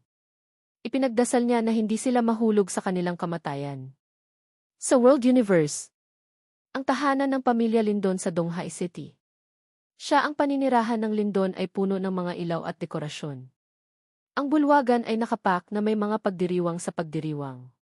Naupo si Lily sa sofa sa sala at siya ay nasa isang mahusay na kondisyon.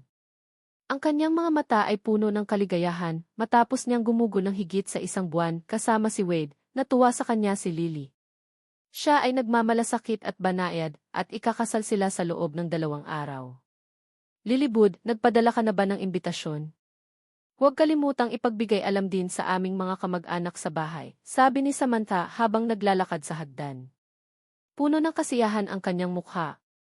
Ang kanyang anak na babae ay ikakasal kay Wade sa lalong madaling panahon, at siya ay hindi nasisiyahan nang ang lahat ng mga sekta ay nakipaglaban sa hukbo ng New World, at nahantad ang background ni Daryl, natigilan si Samantha. Pagkatapos, siya at si Abbess Mother Serendipity ay nawala. Akala niya ay patay na sila. Mabuti na nagpasya si Lily na pakasalan si Wade. Ngumiti si Lily at tumango. Ang lahat ng mga paanyaya ay naipadala na, Inay. Naabisuhan din namin ang mga kamag-anak. Ang kasal ay dapat nakasing dakila. Tumango si Samantha at ngumiti. Mayroon bang ibang mga bagay na hindi mo handa? Maaari kitang tulungan. Pinag-isipan ito ni Lily at sinabing, maid of honor lang. Ngumiti si Lily. Marami siyang mabubuting kaibigan, kaya hindi siya sigurado kung sino ang dapat niyang piliin. Bigla, sinabi niya, kumusta naman ang pinsan na kapatid na si Queenie? Maaari siyang maging maid of honor ko. Bakit hindi Queenie here? Sa mga pinsan niya, si Lily ang may pinakamagandang relasyon sa kanyang pinsan na babae. Siya ang magiging maid of honor niya. Nataranta si Lily, hindi pa niya nakita ng matagal ang kapatid niyang pinsan. Tumawag ka sa bahay niya noon. Kanina pa kayo hindi nagkita, tuwang-tuwa siya na malaman na ikakasal ka na. Ngumiti si Samantha. Kaya, inilabas ni Lily ang kanyang cellphone at idinyal ang number ni Queenie sa bahay. Hindi nagtagal, nakakonekta ang tawag. Umiti si Lily at gaanong nagsalita, "Kumusta, tita? Nakuha mo ba ang aking paanyaya sa kasal?" Nais kong imbitahan si Queenie na maging katulong kong parangal. Bago niya matapos ang kanyang pangungusap, isang nagulat na boses ang nagmula sa kabilang dulo ng linya. "Queenie, wala ba siya sa bahay mo? Wala na siya ng ilang buwan." Naging abala ako at kaya hindi ko siya tinawag. "Wala siya sa bahay mo?" "Ano?" Nanginginig ang katawan ni Samantha, natigilan siya nang marinig iyon. Nawala si Lily ng 3 taon ng kanyang memorya, kaya siya hindi maalala na si Queenie ay nandoon ilang buwan na ang nakakaraan. Gayunpaman, naalala ni Samantha ang tungkol dito. Ilang buwan na ang nakakaraan, binisita sila ni Queenie, ngunit umalis na siya pagkatapos nito. Nagpanik si Samantha. Kinuha niya ang kanyang cellphone at sinimulang i-dial ang numero ni Queenie. Gayunpaman, ang kanyang telepono ay wala sa serbisyo. Samantala, sa Broken Tiger Cliff sa Great East Continent. Hawak ni Daryl kay Jewel nang umihip ang hangin sa tainga at nahulog ang katawan sa bangin. Kitang-kita niya na halos nasa ilalim na siya ng bangin. Huminga ng malalim si Daryl nang magsimulang umikot ang kanyang panloob na enerhiya. Tumama siya papunta sa dingding ng bangin habang tinulak ng panginginig ang kanyang katawan sa gilid. Sa kabila nito, tinulak ng matinding puwersa ng grabidad si Daryl na bumagsak pabalik at tumama ang kanyang likuran sa talampas. Nang siya ay mapunta sa lupa, ang kanyang panloob na lakas ay naubos at nagsuka siya ng isang dugo. "Master! Master! Ayos ka lang ba?" Nag-alala si Jewel at nagpanik siya. Pinahid niya ang dugo sa labi ni Daryl habang patuloy na dumadaloy ang luha. Nang sila ay nahulog, ginawa ni Daryl ang kanyang makakaya upang protektahan siya. Sa makatuwid, si Jewel ay hindi nagtamo ng anumang pinsala. Umubo si Daryl ng ilang beses bago siyang umiti. "Mabuti na ako. Hindi ako patay." Habang nagsasalita siya, galit na galit siya. "Marcos, ang bastardo na yan. Kung paano siya naglakas ng loob sa kanya. Maswerte na mayroon siyang matinding lakas sa loob. Ang hit sa pader ay binawasan ng malaki ang gravity. Kung hindi man, pareho silang nahuhulog sa mga piraso." Kahit na hindi siya namatay, ang kanyang katawan ay nagtamo ng isang makabuluhang pagkabigla. Bumuntong hininga si Jewel nang marinig na maayos si Daryl. Tumingin si Daryl sa paligid ng lugar. Madilim, ngunit napagtanto niya na ang mga bangin na mataas ang langit ay nakapalibot sa kakahuyan. "Hating gabi na ngayon. Naghihintay pa kami hanggang sa susunod na umaga bago kami makaalis. Kailangan kong mabawi ang aking panloob na enerhiya." Habang iniisip niya iyon, sinubukan ni Daryl na aliwin si Jewel. "Huwag kang mag-alala, magpahinga ka na." Tumango si Jewel habang nakaupo at sumandal sa likuran ni Daryl. Hindi siya nakapikit, siya ay tumingin sa paligid sa kanya bilang siya ay maingat sa lahat ng mga paggalaw. Alam niyang kailangang linangin ni Daryl para sa mabilis na paggaling. Paano siya makakapagpahinga sa kritikal na sandali? Ipinikit ni Daryl ang kanyang mga mata at sinimulan ang kanyang paglilinang. Di nagtagal, dumating ang umaga at lumiwanag ang kalangitan. Bumuntong hininga. Huminga ng malalim si Daryl at iminulat ang kanyang mga mata. Matapos ang ilang oras na paglilinang, ganap na siyang nakabawi. "Tapos ka na, guro." Tuwang-tuwa namang tumayo si Jewel.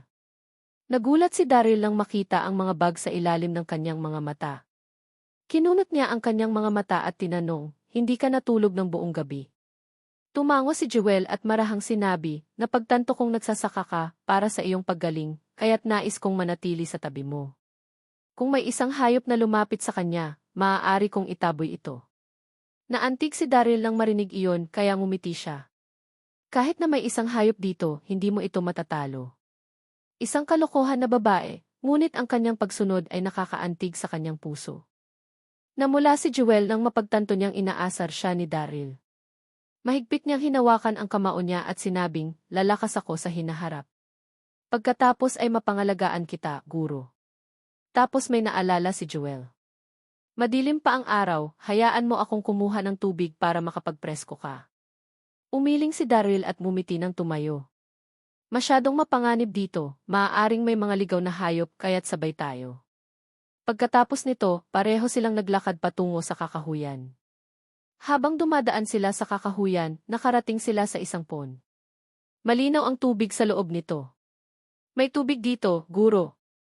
Masayang sigaw ni Jewel habang nagmamadali. Umiti si Daryl habang papalapit, uminom siya ng kaunting bibig na puno ng tubig at hinugasan ang mukha.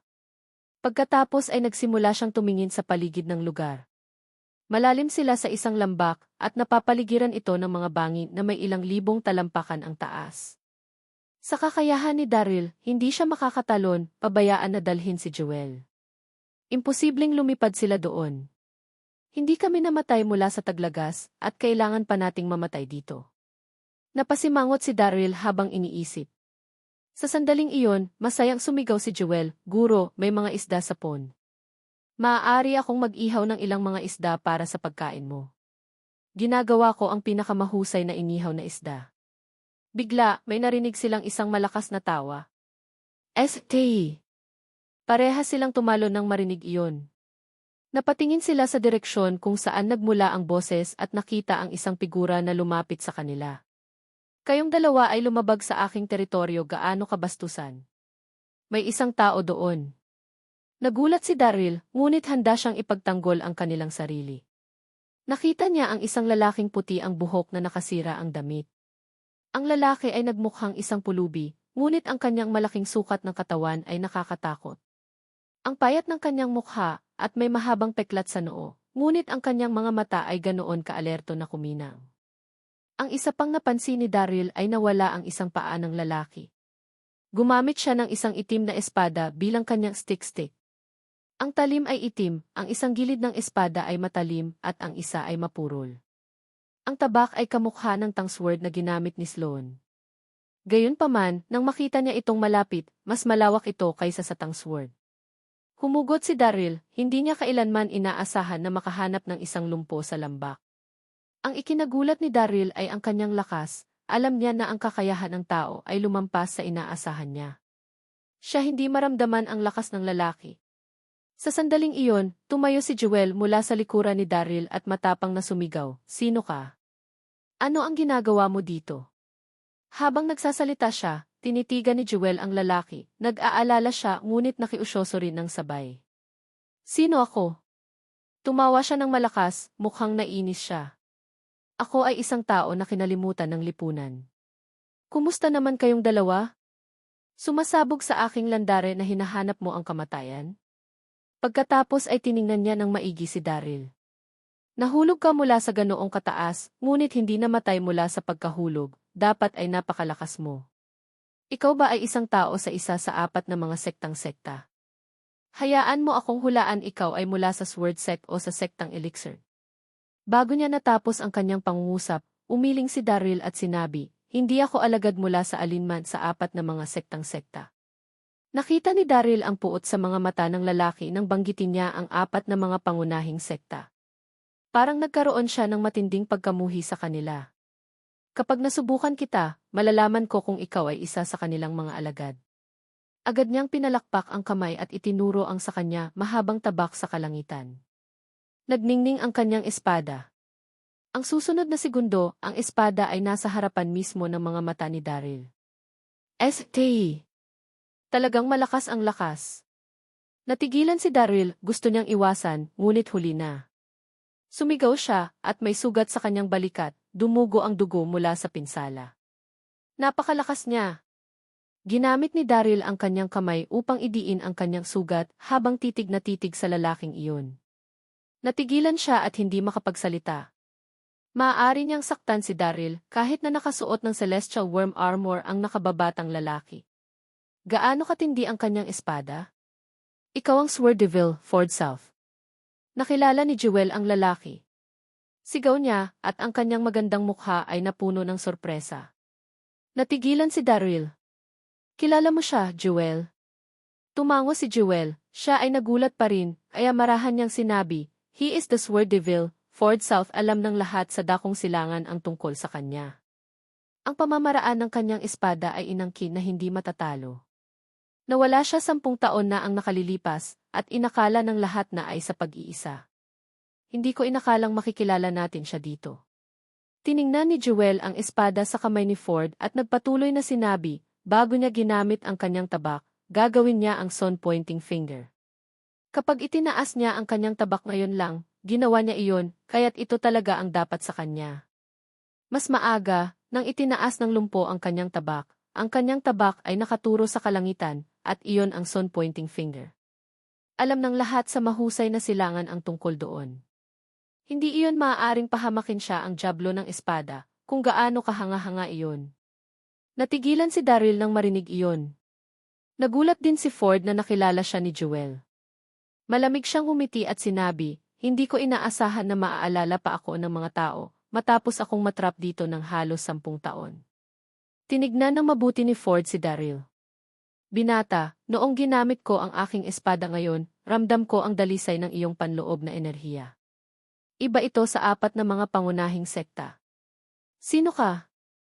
Huminga ng malalim si Daryl. Nararamdaman niya iyon? Ang taong iyon ay mayroong pananakot na kapangyarihan. Habang iniisip niya ito, sinabi ni Daryl, I am just a nobody. Tulad ng sinabi ni Daryl na, nagmamalaki na sinabi ni Jewel, ang aking Panginoon ay isang dakilang tao. Hindi lamang siya makapangyarihan, ngunit nakakasulat din siya ng mga tula. Kahit na ang matanda mula sa Artemis sect ay nawala sa kanya.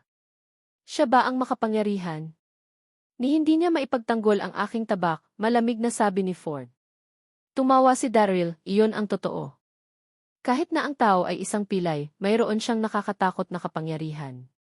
Hindi na nais ng Ford na harapin pa sila, tumingin siya sa kanilang dalawa. Mapapatawad kita sa iyong pagpasok sa aking lugar, ngunit hayaan mo akong babalaan ka, huwag mo akong istorbohin. Tumalikod at umalis si Ford matapos niyang sabihin iyon. Bumuntong hininga si Daryl nang umalis ang matanda. SSE talagang malakas ang lalaking iyon, halos hindi siya makahinga pagkatapos ng laban na iyon. Jewel, sinabi mo na napakalakas ng Ford, kaya bakit siya nakulong sa ganoong lugar? Tanong ni Daryl.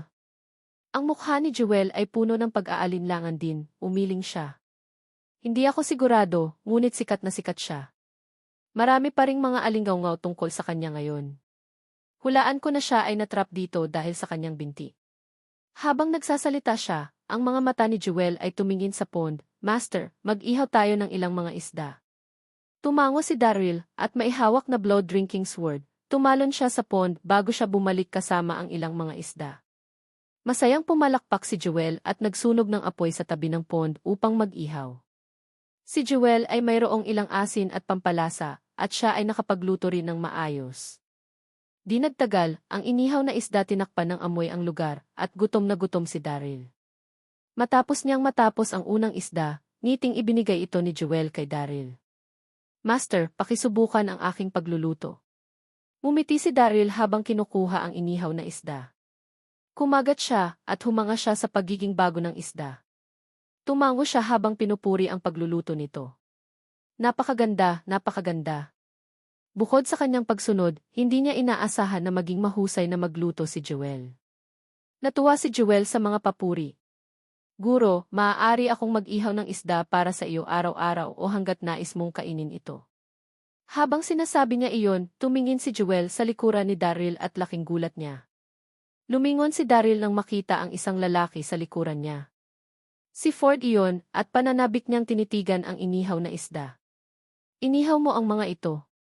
Tanong ni Ford habang nakatingin kay Jewel. Lalo siyang naging emosyonal habang naglalakad palapit sa apoy. Huminga siya ng malalim at parang nasarapan siya. Nice! Ang amoy ng isda ay amoy mabango. Gaano ka nakaka-interes? Sambit ni Ford habang nakatingin sa isda. Tapos napanganga siya habang patuloy sa pagtingin sa pagkain. Ang focus ni Ford ay nakalock sa inihaw na isda. Mukha siyang nasisiyahan habang sinabi niya, matagal na mula nang may naamoy ako ng napakasarap. Gutom si Ford. Inaasahan iyon dahil siya ay natrap doon ng higit sa 10 taon. Sa panahong iyon, kakainin ni Ford ang anumang nahuli niya. Kahit na nag-ihaw siya ng isda na nakuha niya, wala siyang asin at pampalasa sa kanya. Nawala ang pagpipigil niya nang makita ang mabangong isda. Tumingin sa kanya si Jewel at ngumiti. Pagkatapos ay binigyan niya si Ford ng isang lutong isda. Maaari kang magkaroon ng pinakamalaking isda, Mr. Sinabi ng lahat na ang Sword Devil Ford South ay may hindi ka panipaniwala na kapangyarihan, Ngunit nakita lamang siya ni Jewel bilang isang pilay na tao at naawa siya. Mahusay, mahusay. Nagulat si Ford, ngunit kinuha niya ang isda at sinimulang tangkilikin ito. Di nagtagal, nilamon na niya ang isda. Tila may ginusto pa siya habang nakatingin sa grill rack. Napatawa si Jewel, tumawa siya habang patuloy sa pag-ihaw ng mga isda. Si Ford ay nagpatuloy na kumain ng ilan pang mga isda bago siya nasiyahan sa wakas. Ngumiti siya kay Jewel. Little girl, ang sarap talaga ng mga inihaw mong isda. Sumubsob siya bago siya lumingon at iniwan ang mga ito. Gusto ni Daryl na tumawa nang makita iyon. Isang taong mayabang. Umalis lang siya pagkatapos niyang kumain at hindi man lang siya nagpasalamat sa kanila. Gayunpaman, hindi ito alintana ni Jewel. Umiti siya at sinabi, Guro, busog ka na ba? Gusto mo bang mag-ihaw ako ng 2 pang isda para sa iyo? Ngunit kakailanganin mong abutin muli ang mga ito sa pond. Si Daryl ay nahuli ang 6 na isda at kinain ng 4 ang Ford. Ngumiti si Daryl. Hindi na kailangan, busog na ako. Kailangang maghanap ng paraan si Daryl upang makaalis, hindi siya matrap doon magpakailanman. Habang iniisip niya iyon, tumayo si Daryl upang tingnan ang paligid ng lugar. Nais niyang maghanap ng paraan upang makaalis gayunpaman, napapaligiran sila ng mga bundok at ang makintab na makinis na mga bangin. Maliban sa paglipad, walang ibang paraan upang umalis sa lugar na iyon. Bumuntong hininga si Daryl, nawalan siya ng pag-asa. Sa pangalawang gabi, nakaramdam ng pagod si Daryl, kaya't nagtungo siya sa kakahuyan upang makahanap ng pagkain. Maswerte siya habang nakakakuha siya ng ligaw na kuneho. Naramdaman ni Jewel na hindi mabuti para sa kalusugan ng isang tao na kumain ng inihaw na karne sa lahat ng oras. Natagpuan niya ang isang bato na may malalim na butas, kaya't nagpasya siyang gumawa ng nilagang kuneho. Ang amoy ng nilagang kumalat sa buong lugar. Tulad ng tapos na nilagang, nandyan ulit si Ford. Katulad na nakaraang oras, umalis si Ford pagkatapos niyang matapos ang kanyang pagkain. Ang mga susunod na araw pagkatapos nito, tuwing may niluluto si Jewel, susundan ng Ford ang amoy doon. Aalis siya pagkatapos niyang kumain na para bang karapat-dapat sa pagkain. Ito ay pareho araw-araw, at nasanay na si Daryl, hindi na siya nasisiyahan tungkol dito. Kahit na hindi siya masaya, hindi siya sasabihin kahit isang salita. Ang Ford ay napakalakas para sa kanya. Nang gabing iyon, inihaw ni Jewel ang isang manok at ang masarap na aroma ay bumalot sa buong lambak. Tulad ng inaasahan, sinundan ni Ford ang amoy at sumugod sa kanilang tabi. Little girl, bilisan mo at bigyan mo ako ng drumstick. Ford natawa na parang karapat-dapat sa pagkain. Palaging nag-aalok si Jewel ng pagkain kay Ford. Gayunpaman, iba ang gabing iyon. Hinawi ni Jewel ang drumstick mula sa manok at hinawakan ito sa kanyang kamay. Hindi niya ito binigay. Ngumiti siya kay Ford at sinabing, Mr. Ford, ikaw ang nakakatanda dito, kaya dapat ka naming respetuhin. Gayunpaman, libre ka ng kumakain dito at parang hindi ito makatarungan. St. Natigilan si Daryl nang marinig iyon. Mabilis niyang hinila si Jewel papunta sa kanya at sinabing huwag magsalita. Ang Ford ay may sobrang lakas, masama para silang pukawin siya. Tulad ng inaasahan, ang Ford ay hindi masaya. Ano ang ibig mong sabihin, little girl? Tanong niya na nakakunot ang mga mata.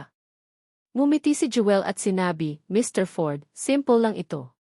Kung nais mo ng anumang pagkain sa hinaharap, magdadala ka ng isang bagay kapalit nito.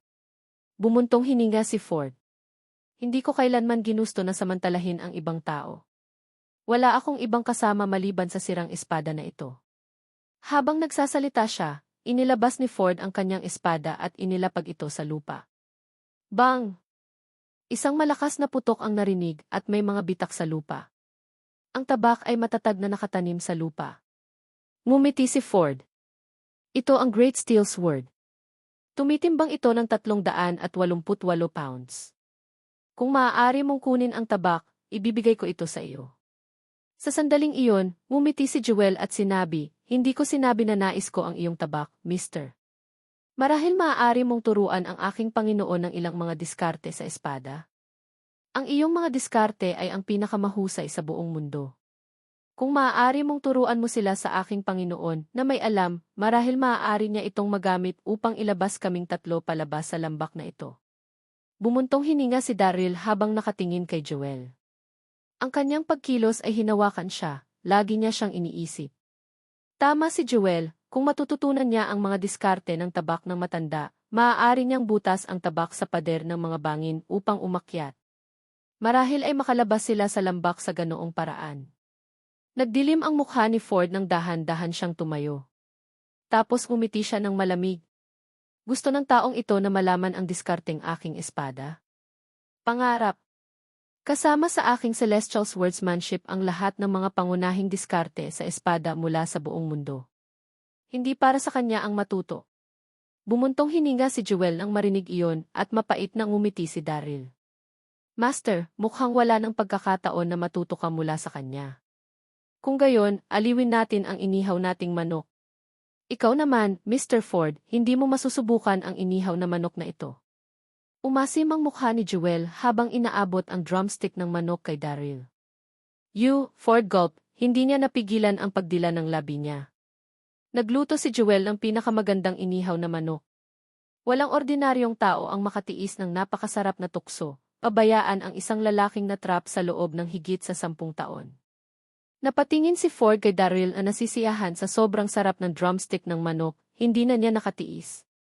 Inagaw niya ang drums ng manok mula kay Daryl at sumigaw, "Mabuti, mabuti. Tuturuan kita ng isang pamamaraan." Habang nagsasalita siya, kinain niya ang drums ng manok.